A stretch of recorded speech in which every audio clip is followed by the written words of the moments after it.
the team aspect, it doesn't matter that we have a really high or really low points per shot value. The big difference maker is the differential between the offense and the defense. So if we can score 0.8 points per shot in high school, but keep the other team scoring only 0.6 points per shot, then we're still going to win by about 20 points, right? Given a 100 shot game, which is not as likely. In high school, it's more like 60 possession game for each team.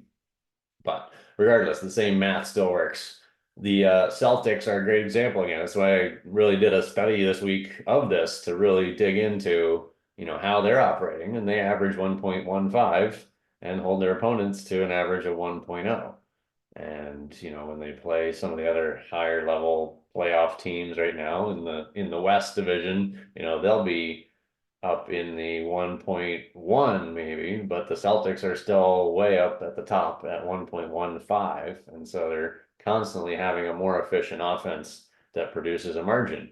And so if it was they had a bad shooting night and only scored 1.0, if their defense was still doing great and they could hold their opponent down to 0.9, then they would still have a differential and win the game, even if they were not having a great scoring day. And this is, again, why this is the math behind the cliche that defense wins games, is that it's really the difference in efficiency. So even if we're having a terrible scoring night, or maybe we're just a terrible shooting team in general, we could do a lot of work on our defense and just hold our opponents down below where we are so that we constantly have a margin.